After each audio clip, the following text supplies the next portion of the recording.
Hello. আচ্ছা, আজকে হচ্ছে আমরা ভেক্টরের পার্ট 4 নিয়ে আমরা আলোচনা করব। ঠিক আছে? তো আমরা 3টা ভিডিও করে ফেলছি এবং 3টা ভিডিও আশা করি তোমরা দেখছো। যদি না দেখে থাকো তাহলে হচ্ছে আই বাটনে এখানে হচ্ছে আমি প্লেলিস্টের লিংক দিয়ে দিব, অথবা ডিসক্রিপশন বক্সেও আমি প্লেলিস্টের লিংক দিয়ে দিব। গিয়ে হচ্ছে সিরিয়ালি পার্ট 1 2 3 এই সিরিয়ালে হচ্ছে 4 পর্যন্ত দেখবা। ঠিক আছে? আচ্ছা, সো পার্ট 4 এ হচ্ছে আমরা ডট গুণন, ক্রস গুণন এগুলো নিয়ে সামান্য আলোচনা করব। সো ফার্স্ট আগে বুঝতে হবে আমাদের আসলে ভেক্টর জিনিসটা কি। হ্যাঁ, এটা হচ্ছে এভাবে যদি একটা এর উপর তীর চিহ্ন দেওয়া হয় এটাকে ভেক্টর বলা হয়। ঠিক আছে? বা এটাকে এভাবেও দেওয়া হয় বা অন্যভাবে দেওয়া হতে পারে। হ্যাঁ, এটাকে বলা হয় ভেক্টর। এটা কিন্তু ভেক্টর, এটা কিন্তু দিক আছে একটা। হ্যাঁ, আবার এভাবে যদি দেওয়া হয় তাহলে এটা হচ্ছে ভেক্টরের মান। ঠিক আছে? যদি আমি একটা ভেক্টরকে, এটা ধরো ভেক্টর, হ্যাঁ, ভেক্টরকে আমি যদি দুই পাশে দুইটা বার চিহ্ন দিয়ে দিই, এটা হচ্ছে ভেক্টরের মান। তাহলে এটা হচ্ছে কি, তাহলে ভেক্টরের মান, এটা হচ্ছে ভেক্টর মান, আর এটা হচ্ছে কি, এটা হচ্ছে ভেক্টর। ঠিক আছে? এই দুটো আশা করি বুঝতে পারছো। তাহলে এবার আসি আমরা ভেক্টর থেকে কিভাবে ভেক্টরের মান বের করা যায়। হ্যাঁ, ধরো দেওয়া আছে a সমান সমান 9i plus J minus 6k। I J K এগুলো তো আশা করি জানো, তাই না? আই হচ্ছে এক্স অক্ষ বরাবর তোমার একক ভেক্টর, যে হচ্ছে ওয়াই অক্ষ বরাবর একক ভেক্টর, কে হচ্ছে জেড অক্ষ বরাবর একক ভেক্টর। ঠিক আছে? এখানে এক্স ওয়াই জেড তিনটা অক্ষ কাজ করতেছে। ঠিক আছে? তো এখানে হচ্ছে এখন এই ভেক্টরটার আমি হচ্ছে কি বের করব, ভেক্টরটার মান বের করব। হ্যাঁ, আমি কিন্তু ডিটেলসে আলোচনা যাচ্ছি না, কারণ এগুলো বেসিকগুলো হয়তো তোমরা জানো অলরেডি, না জেনে থাকলে বই একটু পড়ে নিবা, পড়লে বুঝতে পারবা। ঠিক আছে? তো এটা হচ্ছে এক্স অক্ষ বরাবর উপাংশ, এটা হচ্ছে ওয়াই অক্ষ বরাবর মান, এটা হচ্ছে জেড অক্ষ বরাবর মান। ঠিক আছে? সো আমরা দেখুন যদি মানগুলো বের করতে হয়, অর্থাৎ এর মান যদি আমাকে বের করতে হয়, তাহলে এভাবে বার দেবো একটা। সো এটা বোঝাচ্ছে এর মান। তাহলে এ ভেক্টরের মান কিভাবে বের করে? এ ভেক্টরের মান হচ্ছে রুট ওভার, এটা হচ্ছে বললাম না, এটা হচ্ছে এ এক্স, এটা হচ্ছে এক্স অক্ষ বরাবর এর মান। এখানে হচ্ছে জেডের যে সহগ সেটা হচ্ছে কত, 1 না? তাহলে এটা হচ্ছে এ ওয়াই মানে কি, ওয়াই অক্ষ বরাবর এর মান। এ বলতে এ ভেক্টর আর কি। হ্যাঁ, এটা হচ্ছে জেড মানে হচ্ছে জেড অক্ষ বরাবর এর মান, কিন্তু এই মাইনাসটা ওর ভেতরে আসবে। ঠিক আছে? কারণ আমরা বাইরে প্লাস ধরবো, ভেতরে মাইনাসটা নিয়ে নিব। ঠিক আছে? আশা করি বুঝতে পারছো। এগুলো আবার মুছে দিয়ে এগুলা। আচ্ছা, তাহলে এটা সূত্র হচ্ছে রুট ওভার দিব, এবং এক্স এর সহগ এখানে যেটা আছে এটা স্কোয়ার, 9 স্কোয়ার, প্লাস ওয়াই সহগ এখানে 1 আছে, 1 স্কোয়ার, তারপর কে সহগ কে মাইনাস সিক্স স্কোয়ার। ঠিক আছে? কারণ আমরা এখানে প্লাস চিন্তা করবো, তাহলে মাইনাসটাকে ভেতরে নিয়ে যাবো আর কি। ঠিক আছে? তাহলে এখানে হচ্ছে তুমি যদি হিসাব করো দেখবে যেটা হচ্ছে 9 9 81, 1 এবং 36। তো যা আছে তাই হচ্ছে তোমার আনসার। ঠিক আছে? যা আসে আর কি রুট করার পরে। ঠিক আছে? আশা করি বুঝতে পারছো। সো এটা হচ্ছে আমরা এতক্ষণ দেখাইছি যে ভেক্টর বা ভেক্টরের মান এগুলো আসলে কি জিনিস এবং কিভাবে বের করে। ঠিক আছে? আচ্ছা, আরেকটা জিনিস দেখাই দিই, সেটা হচ্ছে আমি যদি এর একক ভেক্টর বের করতে চাই, যেটাকে হচ্ছে আমরা এইভাবে প্রকাশ করি, এর একক ভেক্টর। হ্যাঁ, একক ভেক্টর। সো এর একক ভেক্টর যদি বের করতে বলে, তো সেক্ষেত্রে হচ্ছে আমরা কি করি, আমরা হচ্ছে এ ভেক্টরকে আমি এ ভেক্টরের মান দ্বারা ভাগ করে দিলে এর হচ্ছে আমরা একক ভেক্টর পেয়ে যাই। অর্থাৎ যে ভেক্টরের একক ভেক্টর আমাকে বের করতে বলতেছে, ওই ভেক্টরকে আমি যদি ভেক্টরের মান দ্বারা ডিভাইড করে দিই, তাহলে হচ্ছে আমি ওই ভেক্টরের একক ভেক্টর পেয়ে যাব। ঠিক আছে? সো এখানে জিনিস খেয়াল করো, ভেক্টর মানে হচ্ছে আসলে এর মধ্যে আই জে কে এগুলা কিন্তু থাকবে। হ্যাঁ, কিন্তু ভেক্টরের মান বলতে কিন্তু একটা মান। এখানে দেখো, তুমি এখানে যদি একটু ভালো করে খেয়াল করো, এখান থেকে তোমার কি কখনো কোনো আই জে কে যুক্ত মান আসবে? না, ডিরেক্টলি একটা সংখ্যা আসবে। ঠিক আছে? তো তার মানে হচ্ছে এখানে আসলে এর মান বলতে এখানে শুধু সংখ্যায় থাকে, কিন্তু এ ভেক্টর বলতে কিন্তু ভেক্টর যেহেতু দিক আছে, তাই এখানে আই জে কে উপাংশ থাকে। ঠিক আছে? আশা করি বুঝতে পারছো। সো আমরা এবার হচ্ছে পরের অংশে চলে যাই, একটা ম্যাথ করি আমরা। ম্যাথটাতে বলা হয়েছে যে একটা ভেক্টর দেওয়া আছে, একটা ভেক্টর দেওয়া আছে, বি একটা ভেক্টর দেওয়া আছে। এখন তোমাকে বলছে যে এই দুটি ভেক্টরের মধ্যবর্তী কোণ কত। খেয়াল রাখবা, যদি কখনো দুইটা ভেক্টর দেওয়া থাকে এবং ভেক্টর দুটার মধ্যবর্তী কোণ বের করতে বলে, তাহলে আমরা ডিরেক্টলি এ ডট বি এর অর্থাৎ ডট গুণনের সূত্র অ্যাপ্লাই করব। ডট গুণনের সূত্র মনে আছে? আচ্ছা, ডট গুণন বলতে কি জিনিস? দুইটা ভেক্টরকে দুইভাবে গুণ করা যায়, একটা ডট গুণনের মাধ্যমে, একটা ক্রস গুণনের মাধ্যমে। ঠিক আছে? আমরা নর্মালি করে আসছি দুইটা সংখ্যা গুণ করার ক্ষেত্রে কি করি আমরা, শুধুমাত্র মানে একটা গুণই আছে, তাই না? কিন্তু ভেক্টর অবশ্যই এক্ষেত্রে যেহেতু এখানে একটা দিকও বিষয় আছে, তাই এখানে দুই ধরনের গুণ হয়। একটা হচ্ছে ডট গুণন, এই যে মাঝখানে একটা ডট দিলে ডট গুণন, একটা আছে ক্রস গুণন, এটা হচ্ছে ক্রস গুণন, ঠিক আছে? এগুলো বইয়ে আছে, বইয়ে পড়ে নিবে। এটা হচ্ছে ডট গুণন, এটা হচ্ছে ক্রস গুণন, ঠিক আছে? সো ডট গুণনের সূত্র হচ্ছে এ বি কস থিটা। তো এখানে আসলে থিটাটা হচ্ছে কি, থিটাটা হচ্ছে এই দুটার মধ্যবর্তী কোণটা, ঠিক আছে? আর এখানে এ বিগুলো আসলে কি, এগুলো হচ্ছে মান। আর এখানে এ যেটা আছে এটা হচ্ছে ভেক্টর রাশি, ঠিক আছে? এখানে এ যেটা আছে এটা হচ্ছে ভেক্টর রাশি। তো আর একটু গোছানোভাবে লিখি, এগুলো মুছে দিয়ে আমরা ক্রস গুণনটা পরের ম্যাথে দেখব, আপাতত ডট গুণনটা দেখি। সো এ ডট বি সমান সমান হচ্ছে এ বি কস থিটা। দেখো খেয়াল করো একটা জিনিস, এখানে এ ডট বি এই দুটো কিন্তু vector. A B cos theta এইটা হচ্ছে মান, এটা হচ্ছে ভেক্টরের মান, এটা হচ্ছে তাদের মধ্যবর্তী কোণ, ঠিক আছে? আচ্ছা, তাহলে এবার দেখো, এবার আমাদের যদি কখনো বলে যে দুটি ভেক্টরের মধ্যবর্তী কোণ কত, তাহলে আসলে সবসময় ডট গুণনের সূত্রটা অ্যাপ্লাই করে দেবা। ডট গুণনের সূত্র অ্যাপ্লাই করলে যা থাকে ওইখান থেকে আসলে থিটা বের করবা, থিটা বের করলে হয়ে যাবে, ঠিক আছে? যেমন এমএ থেকে আমি দেখাই তোমাদের, এখান থেকে আমাদের বের করতে হবে কস থিটা। তাহলে কস থিটার সমান কি দাঁড়াচ্ছে, আমি যদি একে রেখে দিই, এই দুইটাকে যদি আমি এই পাশে পাঠিয়ে দিই তাহলে কি হবে, সেটা ভাগাকারে চলে যাবে না? তাহলে আমি লিখতে পারি কি এরকম, এ বি, এই যে এটা লিখলাম, তারপর এটাকে আমি যেহেতু ডিভাইড করব এটার দিকে চলে যাবে নিচে, তাহলে এটা হয়ে যাবে এ বি, ঠিক আছে? এখানে আসলে ডট দিচ্ছি, এটা আসলে ডট না, এটা ডট বলতে এটা আসলে নর্মাল গুণ আর কি, হ্যাঁ? যেহেতু এগুলো যেহেতু মান মান না এগুলো, তাহলে মান হলে কি হয়, মান মানে এগুলো একটু সংখ্যা আসবে, তো সংখ্যা আসলে সংখ্যাগুলো গুণ তো নর্মালি গুণ হবে, তাই না?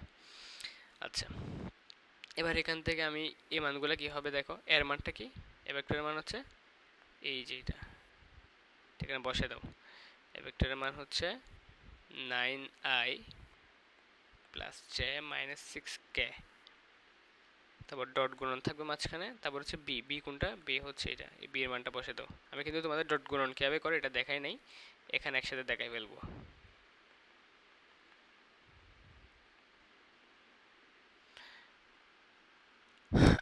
আচ্ছা, তাহলে এটা বসাইলাম। এখন নিচে হচ্ছে এর মান, নিচে হচ্ছে বি এর মান, তাদের গুণফল। তাহলে এর মান কত আমরা ডিরেক্টলি বের করি।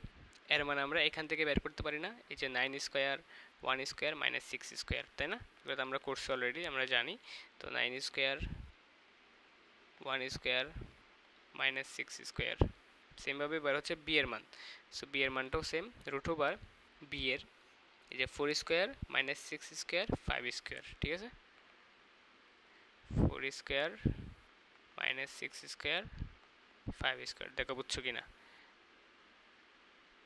জাস্ট এই সংখ্যাটা এখানে আসছে, এই জে এর সামনে সহগটা নিছি, কে এর সামনে সহগটা নিছি, স্কয়ার করে দিয়েছি এগুলাকে রুটের ভেতরে রেখে, ঠিক আছে? এবার হচ্ছে আমরা মানগুলো বের করব। আচ্ছা, আগে নিচের পার্টটা বের করে ফেলি। আমার ক্যালকুলেটরটা, আচ্ছা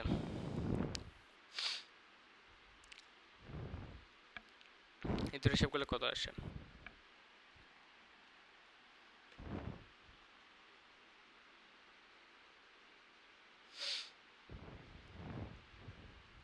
আচ্ছা সো 81, এটা আসবে 1, তারপর আসবে 636, এখানে আসছে রুট ওভার 118, এখানে কত আসে দেখি, 16 প্লাস 36 প্লাস 25, এখানে আসে রুট ওভার 77, ঠিক আছে?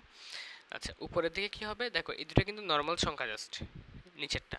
এখন উপরের এই যে দুইটা, এই দুইটা আসলে কি হবে, এই দুইটার মধ্যে ডট গুণন হবে। ডট গুণন কেমনে হয়, নিয়মটা হচ্ছে কি দেখো, আমি এটা একটু করে স্পেস আকারে নিয়ে আসি।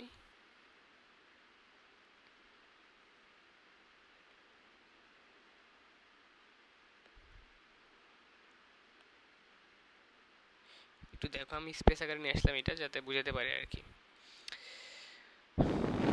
গ্রিন লাইট নিই, ওকে।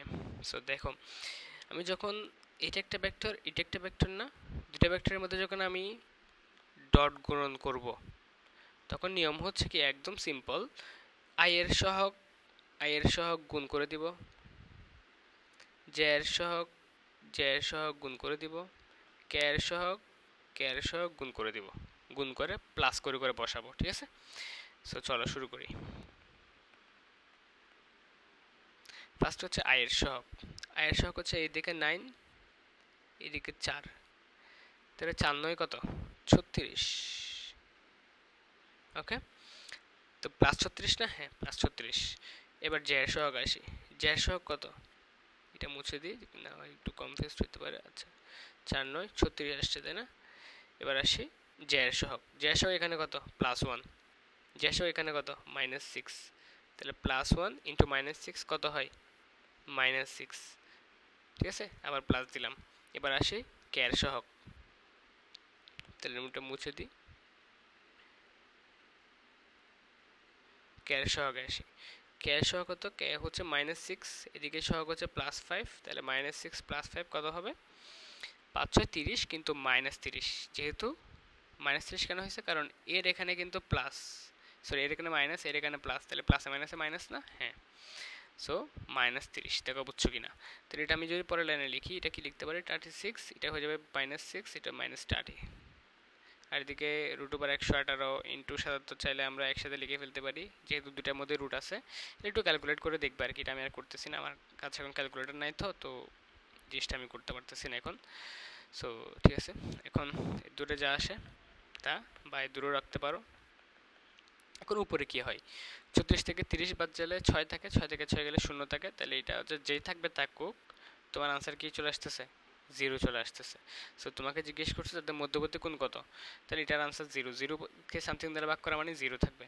তাহলে এখন এদিকে ছিল, এদিকে কি ছিল cos θ, তাহলে বাম পক্ষে cos θ, ডান পক্ষে 0, তাহলে কি তোমার কি আসছে, তোমার সুতরাং cos θ সমান 0 আসছে, তাই না। তার সাথে সমান θ সমান কত, θ সমান হচ্ছে cos inverse 0। So cos inverse 0 মানে কত, cos কত ডিগ্রি মান 0, cos 90 এর মান, তাহলে এটা হচ্ছে আসলে 90 ডিগ্রি, ঠিক আছে। তাহলে এই যে আমরা সুন্দর করে বের করে ফেললাম যে এ ও বি এর মধ্যবর্তী কোণ হচ্ছে কত 90 ডিগ্রি কোণ, ঠিক আছে। তো সবসময় খেয়াল রাখবা, যদি দুটি ভেক্টরের মধ্যবর্তী কোণ বের করতে বলে, ওইটা হচ্ছে তুমি ডট গুণনের সূত্র দিয়ে করতে পারবা, ঠিক আছে। এবার আসে ক্রস গুণনে। সো ক্রস গুণনে যাওয়ার আগে আমি দুটি সূত্র তোমাদের একটু মাথায় ঢুকাই নিই, সেটা হচ্ছে দুটি ভেক্টর পরস্পর লম্ব হলে তাদের হচ্ছে ডট গুণন শূন্য হবে, আর দুটি ভেক্টর পরস্পর সমান্তরাল হলে তাদের ক্রস গুণন শূন্য হবে। একটু মাথায় ঢুকাই নেবা, ঠিক আছে। আমি এখানে এক্সাম্পল দিছি, যেমন দুটি ভেক্টর যদি আমি কি বলতে পারি, একটা পি ধরতে পারি, একটা কিউ ধরতে পারি, তাহলে তারা যদি লম্ব হয়, পি ও কিউ ভেক্টর যদি লম্ব মানে কি, এটা ধরো পি ভেক্টর, এটা ধরো কিউ ভেক্টর, তাহলে তারা পরস্পর 90 ডিগ্রি কোণে থাকবে, এটাই হচ্ছে লম্ব, ঠিক আছে। তাহলে দুটি ভেক্টর যদি পরস্পর লম্ব হয়, তার মানে হচ্ছে এই পি ভেক্টর এবং কিউ ভেক্টরকে আমি যদি ডট গুণন করি তাহলে শূন্য হবে, তাহলে পি ডট কিউ সমান সমান 0 আসার কথা। সো সূত্রটা কিন্তু মাথায় রাখবে, এগুলো আমরা কিন্তু ম্যাথ করবো, কারণ ম্যাথ অনেক সময় দেখা যায় কি তারা বলে দেয়, ধরো এ ভেক্টর দেওয়া আছে, বি ভেক্টর দেওয়া আছে, বলছে যে এই দুইটা ভেক্টর লম্ব, তাহলে তুমি লিখতে পারো যে এ ডট বি সমান 0, ঠিক আছে। আবার উল্টোভাবেও সত্য, তোমাকে বলতে পারে যে পি ডট কিউ সমান 0, যদি এই জিনিসটা দেওয়া থাকে তার মানে তুমি বলতে পারো যে পি এবং কিউ পরস্পর লম্ব, এই কথা। অর্থাৎ এদিক থেকে এদিকে গেলে যে কথা, এই থেকে এদিকে গেলেও সেম কথা আর কি, ঠিক আছে। এবার এখানেও সেম কথা, দুটি ভেক্টর পরস্পর সমান্তরাল, অর্থাৎ পি ও কিউ ধরো, পি ও কিউ যদি পরস্পর সমান্তরাল হয়, তার মানে হচ্ছে এটা পি এটা কিউ, তারা পরস্পর সমান্তরাল আর কি। তাহলে সেক্ষেত্রে এই দুইটা ভেক্টরের যে ক্রস গুণন কি হবে, শূন্য হবে, এই যেখানে দেওয়া আছে ক্রস গুণন শূন্য হবে, ঠিক আছে। তাহলে দুটি ভেক্টর যদি লম্ব হয় ডট গুণন শূন্য, আর দুটি ভেক্টর যদি সমান্তরাল হয় তাহলে ক্রস গুণন শূন্য। আবার উল্টাভাবে যদি বলি তাহলে কি হয়, দুটি ভেক্টরের ক্রস গুণন শূন্য হলে মানে হচ্ছে তারা পরস্পর সমান্তরাল ছিল, আর দুটি ভেক্টরের ডট গুণন শূন্য হওয়া মানে হচ্ছে তারা পরস্পর লম্ব ছিল, ঠিক আছে। ক্লিয়ার, আশা করি বুঝতে পারছো। এবার আমরা একটা ম্যাথে যাই।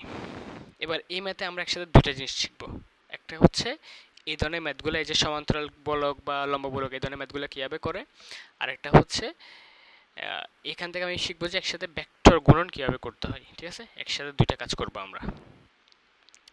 সো চলো শুরু করি।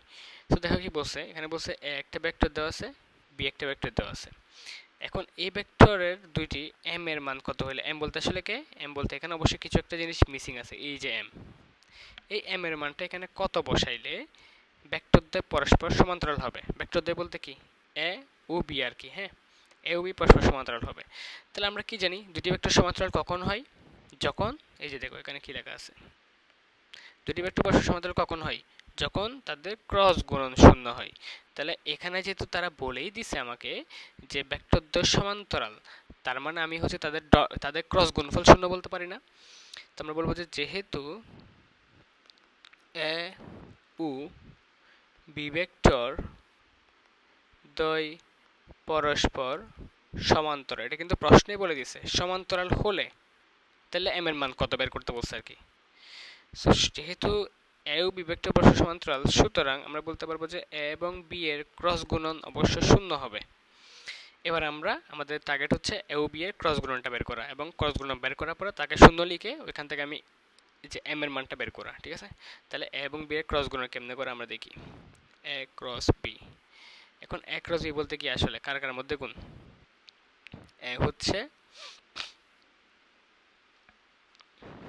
ধরো এ হচ্ছে কে, এ হচ্ছে আই, একটু ছোট করে, হ্যাঁ, I minus 3j plus 5k, এটা হচ্ছে আই। তারপর ক্রস গুণন M I 6j minus 10k, ঠিক আছে। ক্রস গুণন কেমনে করে? ক্রস গুণন কিন্তু ডট গুণনের মতো সহজ না, এটা করতে হলে নির্ণায়কের হেল্প নিতে হবে। দেখো নির্ণায়কে কেমনে করি আমরা। এ ক্রস বি এটাও যদি বের করতে হয় তাহলে আমরা এভাবে করি, দেখো এটা নির্ণায়ক দিই, উপরে আই থাকবে, জে থাকবে, কে থাকবে, আই এর নিচ বরাবর আই এর সহগগুলা বসবে। যেমন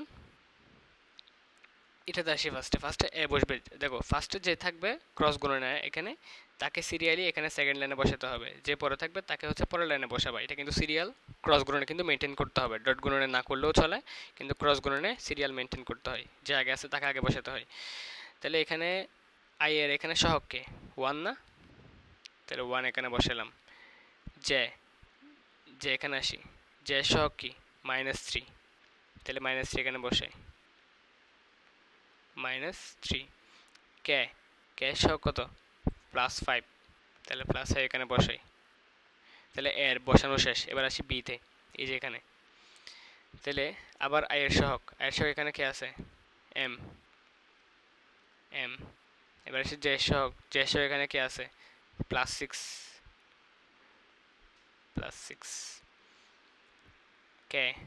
কে সহগ এখানে কে আছে -10, ঠিক আছে। এর দূর কাজ। এরপর হচ্ছে আমি নির্ণয় করবো, নির্ণয় তো অবশ্যই করে আসছো তাই না ম্যাথে। তো নির্ণয় আমরা কেমনে করি, আমরা হচ্ছে উপরের, ধরো এটাকে আমি ধরে নিব ফার্স্টে আই, তাহলে আমরা কি লিখি, এরপরে এ বরাবর, এ আই বরাবর, এ বরাবর বাদ দিয়ে দিয়ে আমরা এই চারটা রাখি। তাহলে এই চারটা রাখলে কি লিখতে পারি, এই দুইটা গুণ হয়, এই দুটো বিয়োগ হয়, বা এই হচ্ছে এটা আমি পরে করি, আমি আগে লিখে ফেলি এই জিনিসটা। এখানে কত হয় -3, 5, 6, 10, তাই না।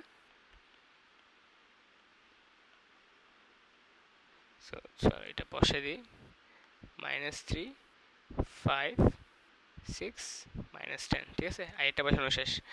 এবার এখানে প্লাস যে বসবে, তোমার কি মনে হয় মাঝখানেরটাতে হচ্ছে মাইনাস হয় না? নির্ণায়কটা আশা করি জানো, আমি নির্ণায়ক এখানে বোঝাচ্ছি না, মাঝখানের ভুক্তিটা হচ্ছে মাইনাস বসে, ঠিক আছে। সো জে সিমভাবে জেতে নিলে কি হবে, জে বরাবর এটা বাদ, জে বরাবর এটা বাদ, তাহলে বাকি থাকে এই দুইটা আর এই দুইটা। তাহলে এগুলাকে সিরিয়ালি বসাবো, তাহলে কি হবে সেটা, হ্যাঁ এটা হবে কত 1, 5, 6, সরি m -10। তারপর আছে একটা কেটা আমি দেখাই দিচ্ছি না, এটা আমি করে ফেলতেছি 1, -3, m 6। আশা করি তোমরা পারো। তো এখানে আমি এবার কি করব, এখানে কি হয়, এখানে হচ্ছে ফার্স্টে কোনাকুনির নামে এরপর রুট হয়, আর তাদের মাঝখানে কি হয় বিয়োগ হয় না, হ্যাঁ। তাহলে আমরা ওটাই করব, ফার্স্ট হচ্ছে আমরা নামবো, তাহলে নামলে কি হবে, নামলে 3 × 30 মাইনাসে মাইনাসে প্লাস, +30, কারণ এখানে এটাতেও মাইনাস এটাতেও মাইনাস, তাহলে মাইনাসে মাইনাসে প্লাস হয়ে যাবে আর কি, গুণ হয়ে, ঠিক আছে।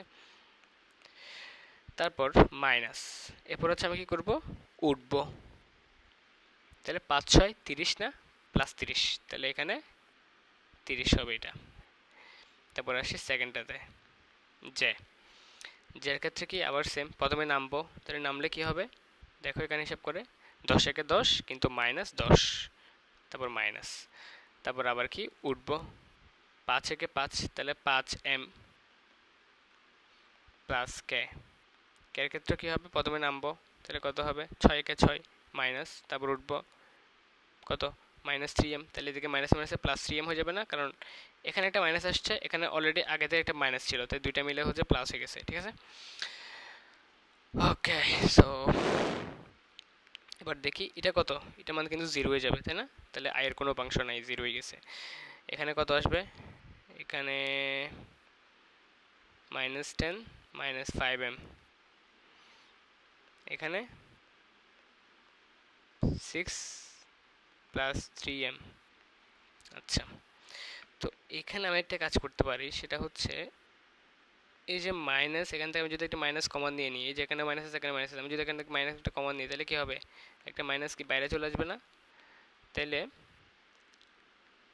আচ্ছা এটা যদি না বুঝে থাকো তাহলে ধরে বাদ দিতে পারো আর কি। আচ্ছা আমি দেখাই, দেখো এখানে আসলে কি বলতে চাচ্ছি, আমি যদি একটা মাইনাস কমন নিই তাহলে এখানে কি থাকবে, এখানে থাকবে +10, এখানে থাকবে +5m, আমি একটা মাইনাস কমন নিয়ে ফেলছি আর কি, ঠিক আছে। এই জাস্ট একটু সহজ করার জন্য লাইনটা, এটা তোমরা চাইলে পরে করতে পারো। সো এই মাইনাসটা আমি যদি বাইরে বের করি, মাইনাসের সাথে গুণ হয়ে প্লাস হয়ে যাবে না, তাহলে এখানে হচ্ছে এটা হয়ে যাবে পরের লাইনে গিয়ে +j, তাহলে এখানে বাকি থাকবে শুধুমাত্র 10 + 5m, এখানে বাকি থাকবে k 6 + 3m। তাহলে এটা এখন কার আনসার আসছে, এটা হচ্ছে a ক্রস b এর। এখন a ক্রস b এর ভ্যালুটা আমরা কি করব, আমরা এটা সমান 0 বসাবো না, তাহলে এটা সমান আমরা এখন 0 বসে দিব। তাহলে দেখো চলো আমরা শুরু করি।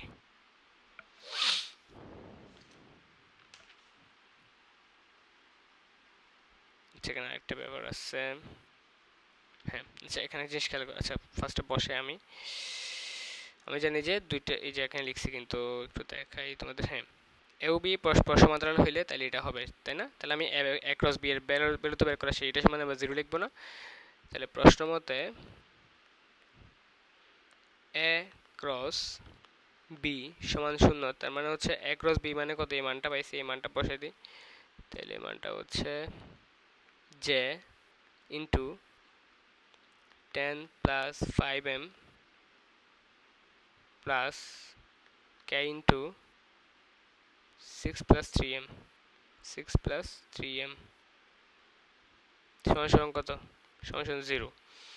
দেখো এবার এই দুইটা টার্ম কখন শূন্য হবে, দুইটা টার্মের যোগফল কখন শূন্য হয়, ধরো x + y = 0 বলতেছো, তো এই দুইটার যোগফল কেমনে শূন্য হবে, হয় উও শূন্য উও শূন্য, তাই তো শূন্য হয়েছে তাই না, তাহলে শূন্য হইলে কিন্তু শূন্য হবে না, হয় কিন্তু শূন্য হওয়া পসিবল না, অথবা অন্যভাবে শূন্য হইতে পারে, এটা x, এটার মান হচ্ছে -x, তখন হচ্ছে x - x হয়ে শূন্য হয়ে যাবে তাই না, কিন্তু এখানে কিন্তু ওই ধরনের ঘটনা ঘটতেছে না, এখানে কিন্তু দুইটার মধ্যে যোগ আছে, তাহলে অবশ্যই এদের যদি শূন্য হইতে হয়, এদের যোগফল যদি শূন্য হইতে হয়, তার মানে ওদের দুজনকে শূন্য হইতে হবে, ঠিক আছে বুঝে গেছে।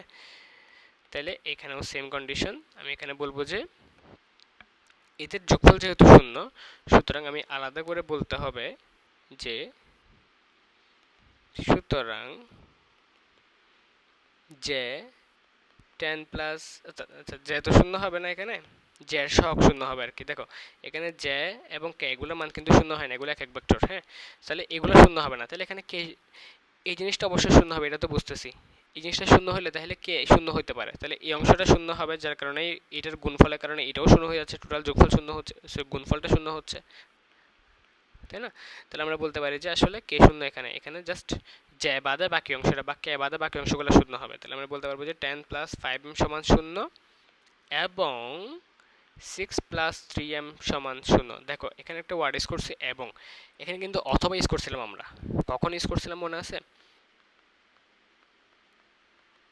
যখন এরকম হইতো, যখন তাদের মধ্যে গুণ থাকতো, তখন আমরা বলতাম যে হয় এটা সমান 0 অথবা এটা সমান 0, কারণ কি, কারণ হচ্ছে দেখো দুটার গুণফল শূন্য, সো দুটার গুণফল শূন্য হইতে হলে কিন্তু এটার মান 5 থাকলে এটার মান 0 থাকলে কিন্তু হচ্ছে, অর্থাৎ এদের দুজনকে শূন্য হওয়ার দরকার নেই, কারণ গুণ আছে মাঝখানে, গুণ থাকা মানে যে কোনো একটা 0 হইলেই কিন্তু তোমার গুণফলটা 0 হচ্ছে, তার মানে গুণের বেলায় কিন্তু একটা 0 হইলে কাজ হয়ে যায়, এই জন্য অথবা হয় কিন্তু যোগের বেলায় কি হয়, যোগের বেলায় কিন্তু একজন 0 হইলে কিন্তু 0 হয় না, এদের দুজনকে কিন্তু 0 হইতে হবে, তাই হচ্ছে এখানে এবং লেখা হয়েছে। ঠিক আছে, তাহলে দুজনকে শূন্য, এখানে তাহলে এম এর মানটা বের করো। তাহলে প্রথমে 5m সমান সমান -10, একে পক্ষান্তর করছি এদিকে, m সমান সমান কত, 5 দ্বারা ভাগ করছি, তাহলে কত আসবে, সুতরাং m সমান সমান -2। সেমভাবে এখানেও বের করি, এখানে কত আসবে, 3m সমান সমান -6, m সমান সমান কত, -6/3, কেটে দিলে -2, সুতরাং m সমান সমান -2। ঠিক আছে, তাহলে m সমান সমান -2 আসছে, এখানেও -2, এখানে -2, তাহলে আমরা তো একটাই বলবো, আমরা বলবো যে সুতরাং m সমান -2 হলে ভেক্টরদ্বয় পরস্পর সমান্তরাল হবে। ঠিক আছে, যেটা আমাদের কোশ্চেনে বলা হয়েছিল। সো এই ধরনের কোশ্চেনগুলো একটু দেখবে, এই ধরনের কোশ্চেনগুলো ইম্পর্টেন্ট, যে এত এর গুণফল এরা যদি সমান্তরাল হয় বা এরা লম্ব হয়, তাহলে তোমার এখানে m এর মান কত, p এর মান কত, এই ধরনের ম্যাথগুলো কিন্তু প্রায় সময় আসে। ঠিক আছে, তো এদূর। আর গ্রেডিয়েন্ট, ডাইভারজেন্স, কার্ল এগুলো আসলে সেম জিনিস, সামান্য একটু বলে দিই। গ্রেডিয়েন্ট হচ্ছে মূলত এখানে একটা ডেল থাকে, হ্যাঁ, ডেলের একটা মান থাকে, সেটা হচ্ছে del del X I, del del Y J, del del K, sorry del del Z K. ঠিক আছে, ডেল লেখা হয় আর কি, এটা হচ্ছে ডি কে এভাবে একটু বাঁকা করে লেখা হয় ডেল।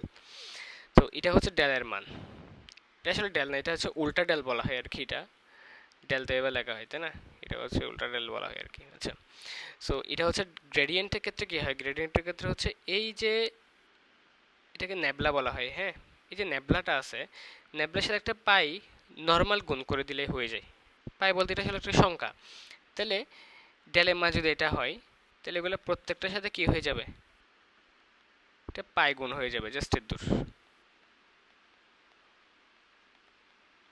ঠিক আছে, এরকম করে চলবে। আচ্ছা, সেকেন্ডটা আসে এবার ডাইভারজেন্স। ডাইভারজেন্সে কি হয়, ডাইভারজেন্সে হচ্ছে তোমার এই নেবলা যেটা আছে, নেবলার সাথে তুমি যে ভেক্টরের ডাইভারজেন্স বের করতে চাচ্ছ, ধরো পি ভেক্টর, হ্যাঁ, তার ডট গুণন করতে হবে। তার মানে তোমার ধরো নেবলা মান কত, নেবলা মান তুমি এখানে জানো, এটা তো fixed, del del X I plus del del Y J plus del del Z K, এটা হচ্ছে নেবলার মান। আর ডট পি এর মান, ধরো পি এর মানটা কি, পি এর মান হচ্ছে ধরো কিছু একটা ধরে নাও, হ্যাঁ, ধরো 7i plus 2j plus 3k। তাহলে এদের মধ্যে ডট গুণন কেমনে করা, এটা তো জানো তাই না। ডট গুণন করার নিয়ম হচ্ছে কি, আই এর সহগের সাথে আই এর সহগ, জে এর সহগের সাথে জে এর সহগ, কে এর সহগের সাথে কে এর সহগ, এভাবে গুণ হবে। ঠিক আছে, তাহলে এভাবে গুণ হওয়ার এটা মানে কি আসলে, এটা মানে হচ্ছে ধর আমি একটা দেখাই, আই এর সহগের সাথে যখন আই এর সহগ গুণ হবে তখন হবে এরকম। সো এটা আসলে আলটিমেটলি অন্তরীকরণ হচ্ছে, কারণ ডিডিএক্স অফ 7, যেটা মান 0 আসবে আর কি। ঠিক আছে, কারণ এটা কনস্ট্যান্ট সংখ্যা, তবে এখানে 7 থাকবে না, এখানে 7x থাকবে। তাহলে সেক্ষেত্রে কিন্তু তোমার আনসারটা এখানে, ধরো তোমার এখানে 7 না থেকে ধরো 7x, তাহলে কত হবে, আনসার কিন্তু 7 হবে তখন। সো তার মানে হচ্ছে এই যে ডাইভারজেন্স বা এই ধরনের ম্যাথগুলোতে কিন্তু অন্তরীকরণ সহ তোমাকে জানতে হবে আর কি। ঠিক আছে, সো ডাইভারজেন্স হচ্ছে আরেকটা টার্ম, সেটা মনে রাখবে, সলিনয়েডাল। কোন একটা ক্ষেত্রে যদি সলিনয়েডাল হয়, তাহলে তার ডাইভারজেন্সের মান, অর্থাৎ এটা এবং এটার গুণফল শূন্য হয়, অর্থাৎ ডাইভারজেন্স শূন্য হয় আর কি, ডাইভারজেন্সটা শূন্য হয় সলিনয়েডাল হলে, বা ডাইভারজেন্স শূন্য হলে তুমি তাকে সলিনয়েডাল বলতে পারো।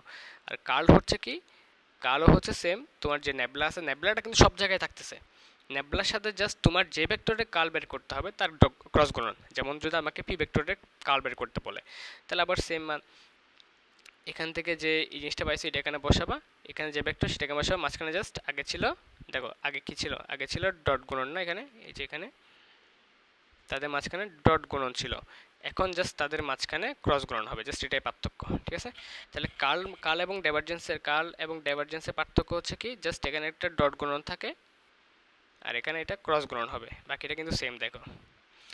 ঠিক আছে, আর কার্লের ক্ষেত্রে হচ্ছে এটা যদি শূন্য হয়, কার্ল যদি শূন্য হয়, অর্থাৎ এটার যদি শূন্য হয়, অর্থাৎ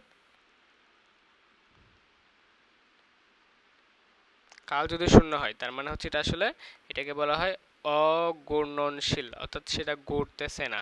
ঠিক আছে, স্থির আছে। সো এই ম্যাথগুলো একটু করবা, একটু একটা প্র্যাকটিস করো, অন্তরীকরণ জানা থাকলে এগুলো আশা করি সহজ, সেগুলো পারবা। সো আজকে আমার ভিডিও লম্বা করতেছি না আর কি, দূরে রাখি, ঠিক আছে? আল্লাহ হাফেজ।